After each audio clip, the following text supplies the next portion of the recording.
Let's talk. Giles Brown.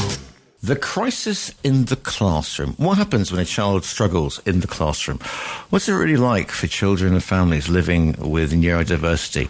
And why is there a surge in children requiring special educational support? Well, it is the subject of the author of my next book, Dave Clements, confronts urgent questions about education and the rising levels of behavioural difficulties in schools. The book is called The Crisis in the Classroom. It's by Dave Clements. I'm delighted to welcome Dave to the show. Dave, good morning to you. Good morning, Giles. Good to have you with us. For those who don't know, just explain a little bit about your background and why you're so eminently qualified to write The Crisis in the Classroom. Okay, it's an interesting question because I'm a parent. I'm not sure if that makes me eminently qualified or not, really. I think a lot of parents will claim they have lived experience and that lived experience is all important. I think it's of some importance. I'm not sure it's the most important thing. But yeah, so that's the starting point for the book because my son was diagnosed with autism and ADHD quite an early age.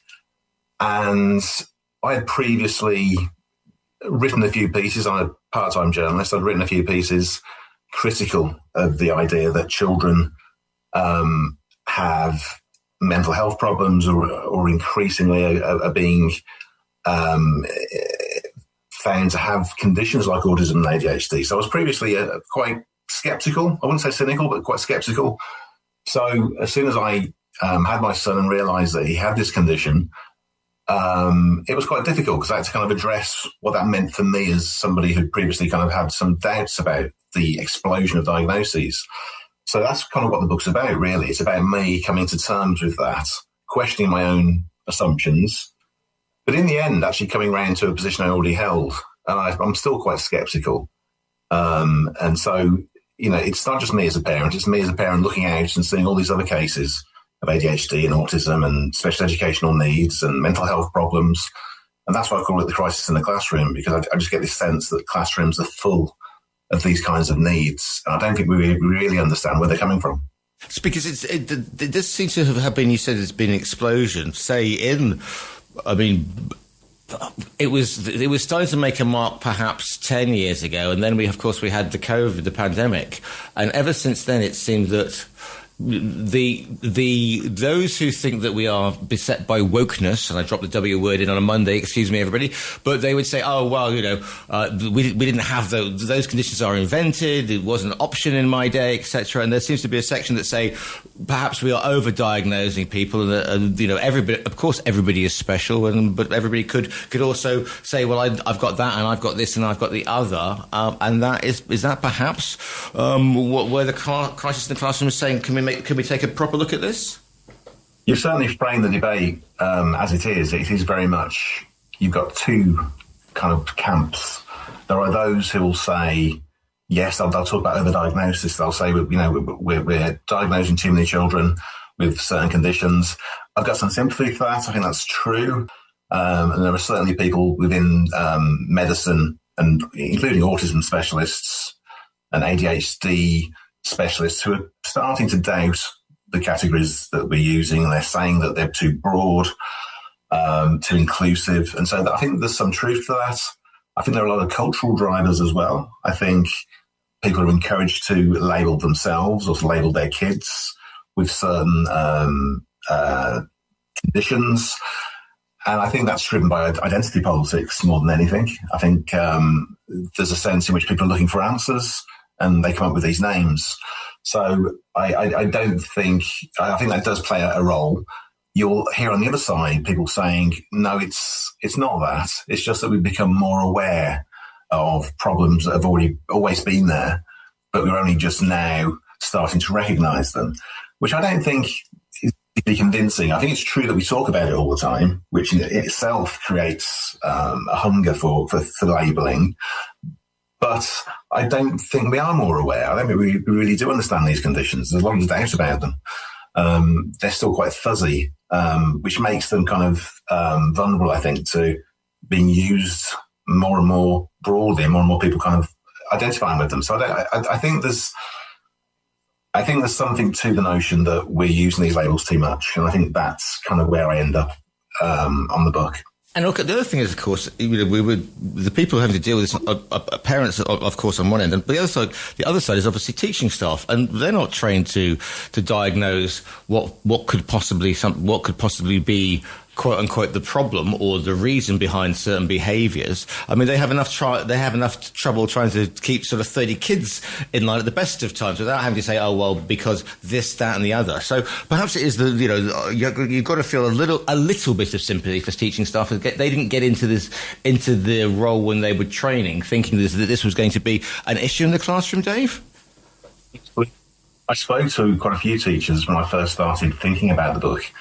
And the one thing I was struck by was that even though those teachers I spoke to were worried about this and sometimes quite critical about the way they were being encouraged to deal with these problems, I say problems, with these issues in the class, they were reluctant to actually talk about it publicly. And they didn't. There are very few teachers who will come out and say, this is a problem.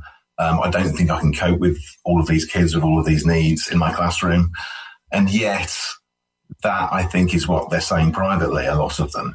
And I do sympathise with them. If you can imagine a class, typically, as you say, of 30 children, increasingly, there's a large minority of children who are presenting with all sorts of problems, all sorts of special educational needs, and sometimes behaviour problems, which may or may not be a special educational need. And when I talk about the crisis, I'm referring to the way that all of these different things are coming together. Like you've got increased exclusions, behaviour problems, anxiety issues, all sorts of things that are bubbling up, and it becomes very difficult for teachers to deal with that.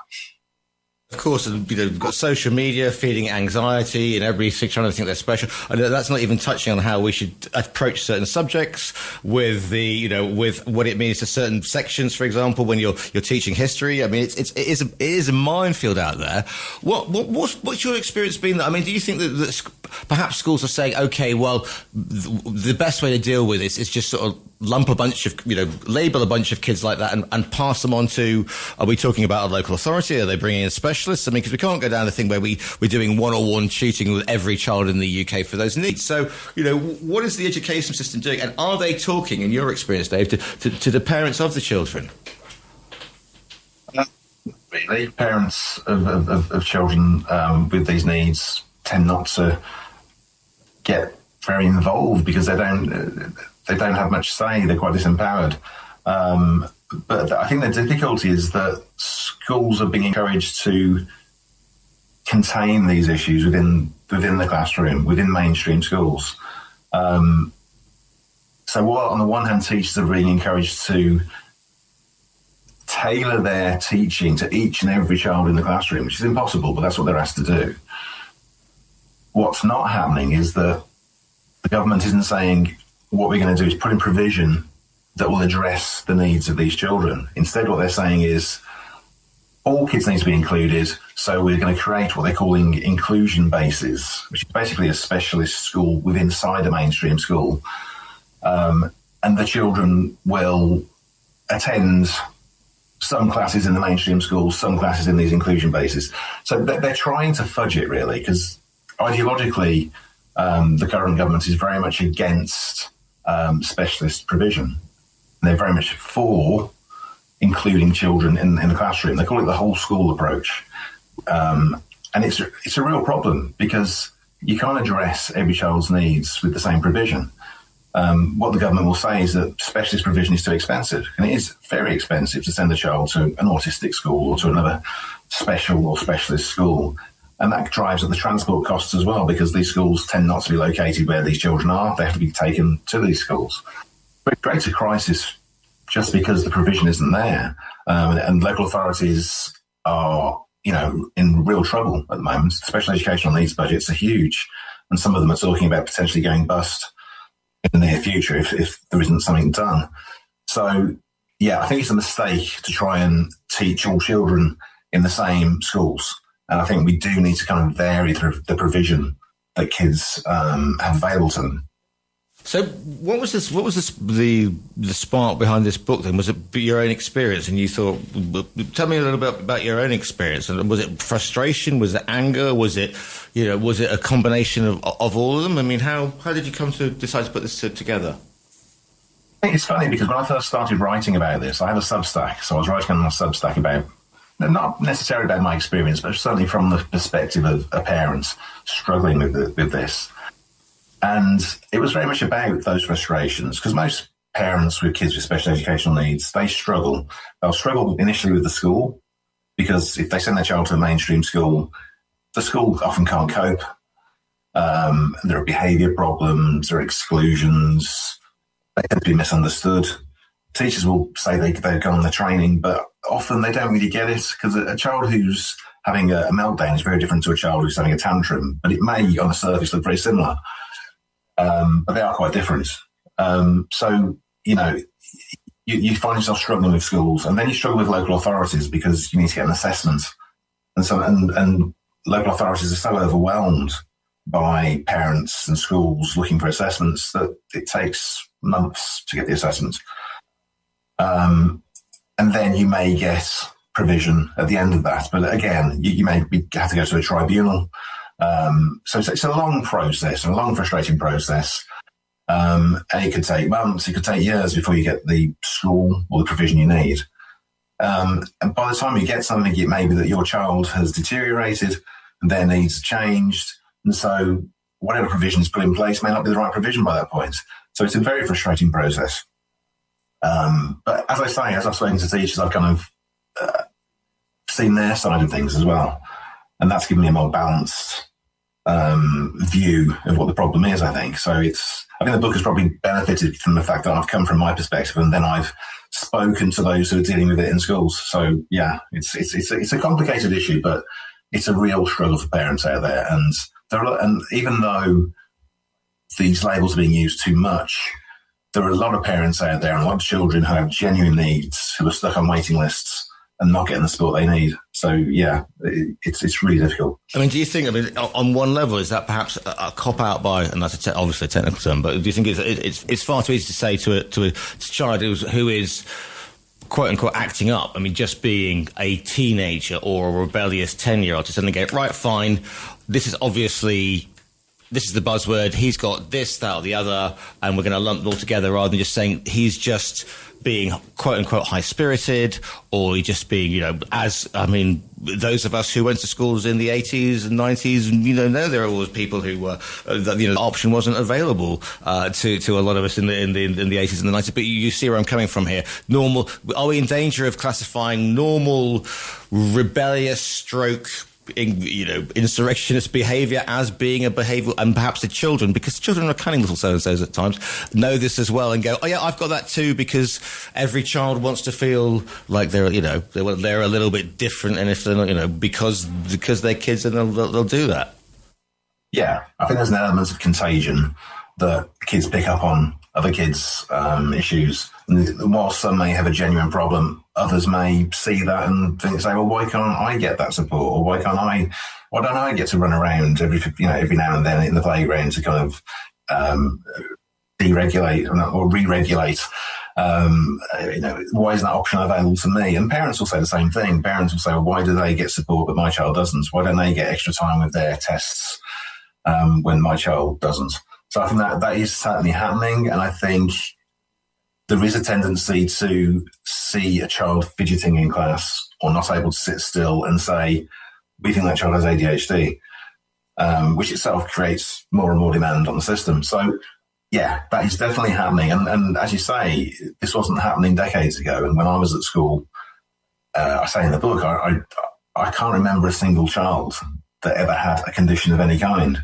I think there was one child who couldn't read, and that was really shocking. That stuck in my mind. There was one child who couldn't read, quite possibly dyslexic, but at the time no one was using those labels. But that's not to say that everything that's happened since is bad either. I think it's right that, we're able to say, oh, this child has dyslexia, this child is autistic. And as far as it helps put in place the support they need. But we've kind of gone beyond that, I think. We've kind of created a situation where we're not able to look honestly and in its own terms, the problems that present themselves in classrooms, we far too quickly go to coming up with a label that might bring resources, might send the problem elsewhere temporarily.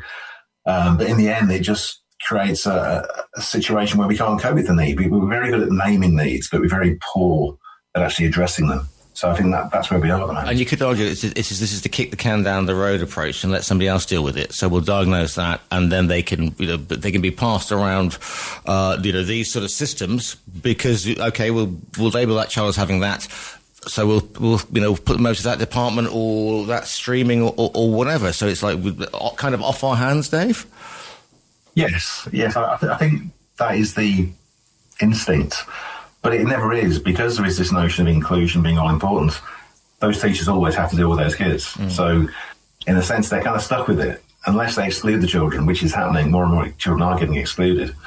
And often those children are children with special educational needs. They're much more likely to get excluded than any other child, which sounds terrible because they're often the ones who've got the highest level of need and the most need for support. But I think it's a complex issue because there's a lot going on. And I ask questions in the book around the role of adults in families, in communities, and what role that's playing in some of the problems we're seeing, particularly around behaviour. Are adults struggling to draw a line between behaviour that's acceptable, that isn't acceptable? Are adults supporting each other?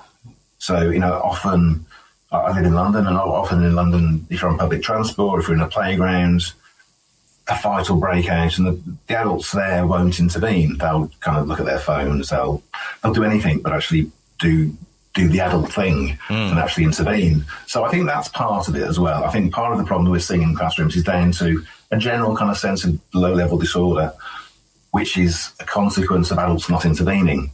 And then that gets confused with this other thing, with ADHD and with these other conditions. So I think that's part of it. And the need is real. The need's real enough, but it's not necessarily a clinical need in that case. It's something which we as a society aren't dealing with. And I think because we have these labels that we can pull off a peg, we tend to go for that rather than actually have a difficult discussion about things like parenting and our communities. But Dave, that if you saw a fight between, I don't know, a couple of 12-year-olds getting, on a playground and you got involved, especially in the UK, perhaps not so much in Spain, that you're opening a real can of worms there because parents will say, well, I don't want to end up in trouble myself, so it is a very, I was brought up in the 70s, so everybody's dad was your dad, and the younger listeners, cover your ears, had the right to sort of whack you on if you misbehaved. Yeah, and I remember that myself. I remember the old man down the road who, if we stood on his verge of grass that he cultivated very carefully, he'd go for us and tell us what he thought of us. So, there's something to be said for that. There's something to be said for other adults in the community being there to look out for your kids. And I don't think we have that anymore. It's a real problem. And I do think we need to start thinking about that and looking at, I think there's an element of fear of intervening on adults' behalf. But I think there's also an element of people not feeling invested, not feeling that they have any responsibility for what's going on around them, tending to withdraw into their own families and their own homes and not seeing the society that they're part of or even their neighbourhood as something that's shared and something that we all have a stake in. I think once we start thinking like that, and obviously it depends where you live, but certainly where I live, that's long been the case. There's been this deterioration of a sense of common ownership amongst adults of the area that we share. Yeah, it's interesting, but then again, you see when you have something like that thing of which we can no longer talk, happened 6 years ago, i.e. the pandemic. It was like, neighbourhoods are getting back together again. Everybody's having a wonderful time. It's reigniting that community spirit, and yet, that sort of, as soon as that had gone, and everybody's gone back to their sort of basic modus operandi. What do you think we need to do? Because it would need a sweeping change, wouldn't it, in terms of how we look at schooling and how we look at communities in general. So, well, I mean, small steps first, Dave. I mean, what do you think we should be doing, perhaps? It's the most difficult part of this issue, trying to come up with some answers. I suggest a few. There are some kind of quick wins, you might say, and the government, to their credit, although most parents will disagree with me, have restricted access to EHCPs, or education, health and care plans, which are what those kids with the most complex needs have. And there are like 500,000 children now in England with these plans. And it's getting out of hand. So I think there are policy things you can do to try and stop the demand or reduce the supply of support for kids who probably don't need it. So I think that has to be done. But the other issues are often much broader and to do with culture. And they are more about encouraging adults to intervene. And there isn't an easy answer to that. How do you make adults be adults? It's more about, I think, trying to reduce this idea that the state will step in. And lockdown was an expression of that, wasn't it? It was like, big state will look after you. And even though there was that kind of sense initially during lockdown when communities were looking out for each other and, looking in on their elderly neighbours, make sure they're okay, I think that kind of ended. And instead the state kind of took over, and then we had all sorts of support being given to people, which they didn't necessarily need. And I think we've perhaps become addicted to that. But it was already there way before lockdown. There's that notion that the state should look after us. But I think that doesn't help when it comes to adults taking control of their lives, of their families. And that applies in schools, in families, in communities. And I think it's only when we start taking ourselves seriously, and rather than looking to experts to kind of intervene all the time, that we can start to address the kind of explosion of need that we're seeing at the moment. But Dave, that's a whole society stroke community stroke the role of father figures, mother figures, family units eating together. I mean, it all goes, doesn't it? It's all intertwined. But if there's nothing holding the glue together in terms of society and in terms of a family unit, or you're not seeing the kids, or then you are going. Then school is sort of somewhere you throw everybody, between the hours of whatever 8 and 4, whatever time they're at school now. So it's much more than then just saying, okay, we'll put those kids in stream 4, as it was in I ended up in stream 4 in everything. That's why I'm in radio. But you see what I'm saying here? It's not just something that schools have to think. Society as a whole has to look at itself and say, because we are giving, the schooling is much more than what happens in a classroom. It's what happens in society and the outside world, and how kids interact with each other as well. It's a really important part of education, quote unquote. Yeah, it's a multifaceted problem, as I say, and schools can do things. Schools can stop being ideological. Well, it's not schools themselves. It's the government. It's the education sector. I think it needs to look at individual children's needs. It needs to focus on education. I think sometimes schools are getting distracted, getting involved in areas that can be quite political, and teaching children stuff which I don't think necessarily helps them. But if kids can be engaged in education, they're much less likely to be disruptive. If families are better able to kind of give children the support and the guidance they need, then they're likely to behave more in schools. If clinicians can start being a little less generous with the diagnosis they hand out, you could argue, then perhaps that might help as well. Because I think often therapists are, understandably, I've heard this from the therapists, they will say that this parent is really struggling. Their child needs the diagnosis because then they get the resources. So I think at multiple levels, it's about starting to draw lines, I think, starting to say, we need to draw a boundary around this. This is a problem here, but this other stuff isn't clinical. It's to do with other things. It's cultural. We need to deal with it ourselves rather than expecting experts to deal with it. Fascinating. The book is called The Crisis in the Classroom, How the Special Needs Explosion is Destroying Education. It's by Dave Clements, who we're speaking to today. Listeners, go onto our virtual bookstore, click on the front cover, and the book will be winging its way to you. Dave, if people want to find you online, carry on the conversation, say nice things to you, I mean, do you do the social media? Do you have a website? Can people find you online? I do. My website is at daveclements.org. I'm on X, Dave Clements _, and you'll find me elsewhere as well, but I can't remember the tags for the various other social media places. But yeah, those are the main two. The book is called The Crisis in the Classroom. It's by Dave Clements. Dave, thank you so much for your time today. Thank you.